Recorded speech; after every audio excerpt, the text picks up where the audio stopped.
Assalamualaikum Ibu. Waalaikumsalam warahmatullahi Selamat wabarakatuh. pagi.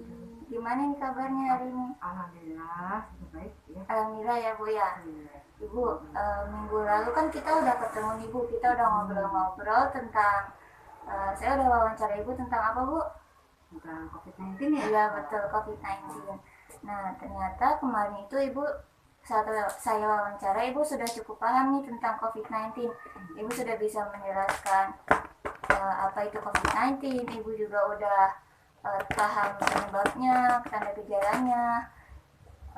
Nah sekarang hari ini saya ketemu sama Ibu lagi. Saya mau memberikan penyuluhan untuk Ibu nih Bu, untuk lebih lanjut tentang COVID-19, tentang cara mencegah penularan COVID-19 di rumah. Saya juga akan menjelaskan kepada Ibu tentang gimana sih cara kita merawat keluarga kita yang isoman di rumah. Nah, Ibu tahu kan isoman apa? Isolasi mandiri ya? Betul. Nah, jadi saya akan melakukan wawancara di sini. Durasinya sekitar 10 menit saja. Kira-kira apakah Ibu bersedia? Ya, insya Allah. Jadi kalau gitu Ibu mau siap-siap dulu apa mau langsung kita mulai saja?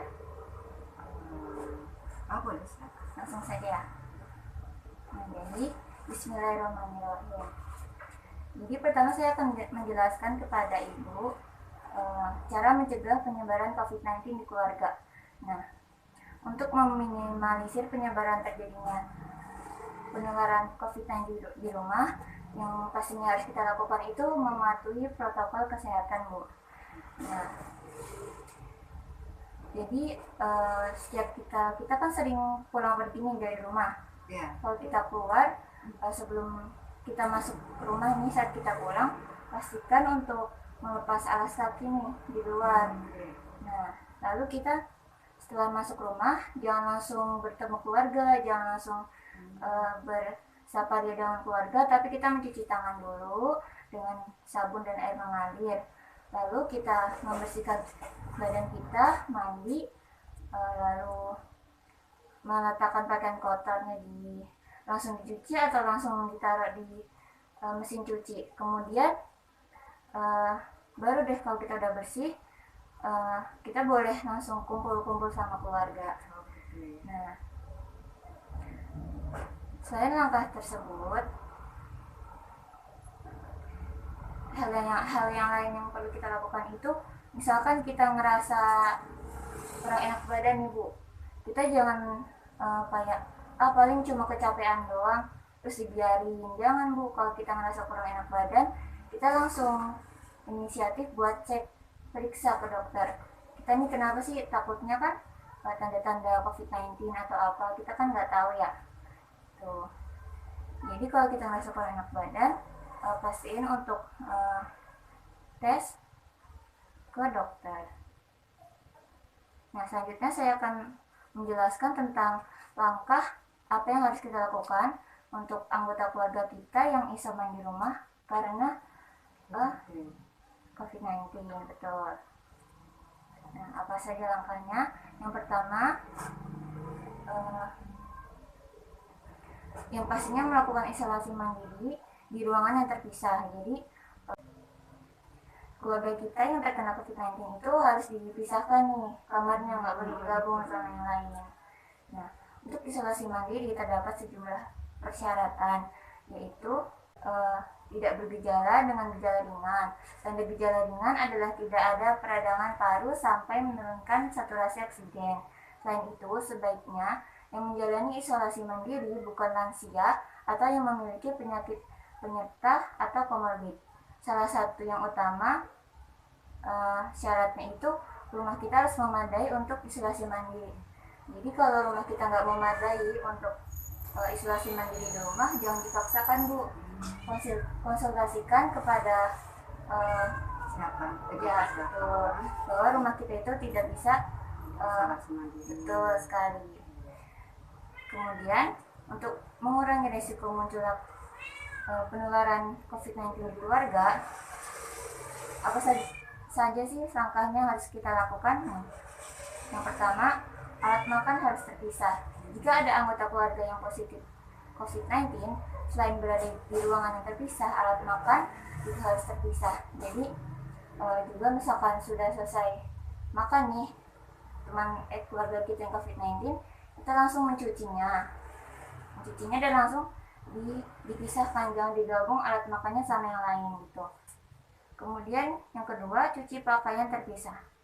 Selain alat makan, pakaiannya juga harus dicuci terpisah.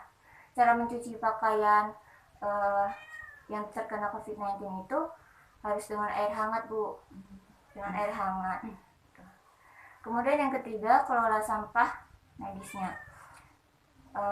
Pastikan untuk apabila ada keluarga kita yang terkena COVID-19 di rumah itu harus menggunakan masker medis ya Bu ya.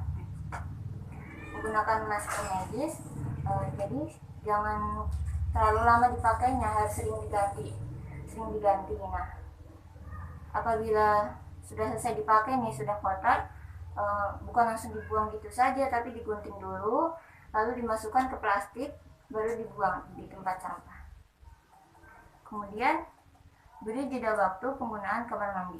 Nah, kan kalau misalkan di rumah kita kamar mandinya ada 2, Bu, itu bisa dipisahkan saja. Tapi kalau rumah kita kamar mandinya cuma 1, untuk penggunaan kamar mandinya itu harus dijeda. Misalnya keluarga kita yang COVID-19 ini habis dari kamar mandi, jangan langsung kita pakai juga, tapi kalau ada ventilasinya kita buka dulu ventilasinya. Sama pastikan untuk membersihkan bagian-bagian yang sering dipakai keluarga kita yang terkena COVID-19. Kemudian berikan dukungan psikis dan fisik. Dapat dengan cara mengukur tensi, suhu, serta saturasi oksigen. Sehari dapat dilakukan 3 kali pemeriksaan. Dan juga sejak pertama kali terinfeksi, itu lebih baik untuk selalu setiap hari dipantau kepada tim medis melalui online atau telepon. Nah, sudah cukup nih. Tapi sebelum itu, saya akan menampilkan beberapa video.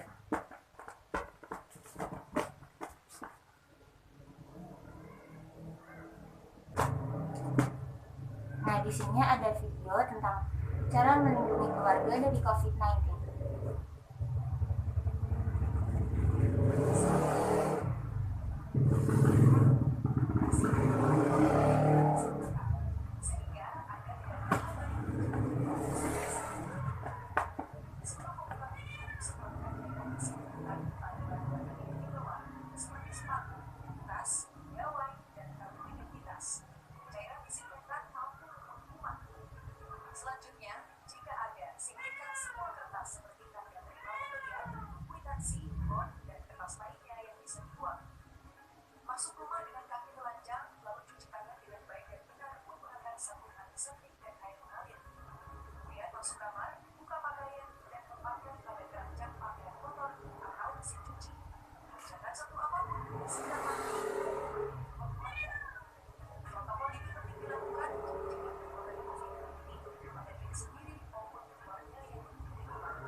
Nah, selanjutnya ada satu video lagi nih Bu, tentang yang satunya tadi tentang apa? Merawat keluarga yang somat. Betul.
Nah, sudah selesai nih Bu. Oke. Yang saya sampaikan juga sudah selesai nih Bu. Tentang tadi saya menjelaskan apa saja Bu? Tentang itu bagaimana menjaga apa pasien yang isoman di rumah. Ya, sama satu lagi Sama cara mencegah pencegahan itu ya. penularan. Ya, betul. Nah, sekarang saya ingin tanya nih ke Ibu. Ibu kan tadi sudah saya jelaskan, sudah nonton videonya juga. Saya mau ngetes Ibu nih misalnya. Coba Ibu sebutkan beberapa cara untuk mencegah penularan COVID-19 di rumah gimana? Terhadap keluarga ya. Ya, Ya kalau misalnya kita pulang ke rumah seperti itu kan misalnya. ya, Jadi kalau misalnya kita dari bepergian, kita mau masuk ke rumah untuk supaya pencegahan terhadap keluarga, misalnya terjadi sesuatu dengan misal kita lebih saja terkena virus di luar, sebelum kita masuk ke dalam rumah itu kita paling tidak sudah membersihkan diri kita, misalnya membuka alas kaki kita, membuka jaket kita, kita masuk ruangan dengan tanpa alas kaki, terus cuci tangan dulu, bersihkan badan, baru kita masuk ke rumah, tapi tidak langsung ketemu keluarga. Kan kita juga harus langsung bersih badan, membuka pakaian kita, disingkirkan, dipisahkan dari yang di rumah atau masuk langsung ke mesin cuci. betul. Nah, selanjutnya saya ada satu pertanyaan lagi nih. Gimana langkah-langkah kita untuk merawat keluarga kita yang terkena COVID-19 atau isoman di rumah? Untuk yang isoman di rumah itu, kalau memang ada ruang khusus untuk isoman, kita bisa isoman di rumah dengan ruangan tersendiri, dengan ventilasi yang cukup, dengan juga memberikan peralatan makan yang terpisah dengan yang di rumah, kamar mandi terpisah. Kalaupun kamar mandi tidak bisa terpisah, memberikan jeda waktu antara pemakaian dengan yang sedang isoman dengan kita, dengan dibuka dulu ventilasinya setelah yang isoman itu dari kamar mandi. Lagi Sudah ya Bu ya? sudah apalagi Betul Bu. Betul sekali. Berarti Ibu sudah memahami ya Bu ya? insya Allah. Nah, semoga nih Bu, apa yang saya sampaikan, apa yang sudah Ibu dapatkan juga bisa bermanfaat buat Ibu di kehidupan kita sehari-hari, apalagi di masa pandemi ini. Nah, saya senang banget Ibu hari ini bisa memberikan perlindungan kepada Ibu. Kalau gitu, mungkin cukup sekian kali ya Bu untuk hari ini. Kalau gitu saya pamit dulu ya Bu. Assalamualaikum Terima kasih banyak. Waalaikumsalam warahmatullahi wabarakatuh.